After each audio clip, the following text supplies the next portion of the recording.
এক নদীর ধারে একটি বড় জাম গাছ ছিল। সেই গাছে থাকত এক চঞ্চল আর দুষ্টু বাঁদর। গাছের নিচে নদীতে থাকত এক কুমির। একদিন বাঁদর গাছ থেকে মিষ্টি জাম ছিঁড়ে কুমিরকে খেতে দিল। কুমির জাম খেয়ে খুব খুশি হল। তারপর থেকে প্রতিদিন বাঁদর কুমিরকে জাম দিত আর তারা দুজন ভালো বন্ধু হয়ে গেল। তারা নদীর ধারে বসে গল্প করত আর আনন্দে সময় কাটাত। একদিন কুমির কিছু জাম তার স্ত্রীর জন্য বাড়িতে নিয়ে গেল। কুমিরের স্ত্রী জাম খেয়ে খুব লোভী হয়ে বলল, যে বাঁদর এত মিষ্টি জাম খায় তার কলিজা নিশ্চয়ই আরও মিষ্টি, আমি সেটা খেতে চাই। কুমির এই কথা শুনে খুব কষ্ট পেল।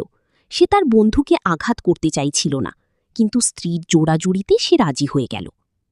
পরের দিন কুমির নদীর ধারে এসে বলল, বন্ধু, আমার স্ত্রী তোমাকে আমাদের বাড়িতে দাওয়াত দিয়েছে, চলো আজ আমাদের বাড়ি ঘুরে আসো।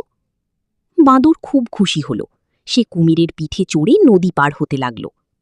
নদীর মাঝখানে পৌঁছে কুমির দুঃখ করে সত্যি কথাটা বলে ফেলল, বন্ধু, আসলে আমার স্ত্রী তোমার কলিজা খেতে চায়।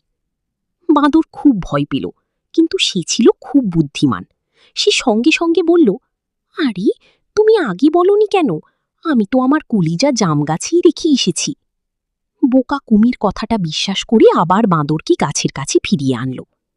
গাছের ডালে উঠে বাঁদর হেসে বলল, কেউ কি নিজের কলিজা বাইরে রেখে যায়? তুমি সত্যিকারের বন্ধুত্বের মূল্য বুঝতে পারোনি। কুমির নিজের ভুল বুঝতে পারল এবং লজ্জায় চুপ করে রইল।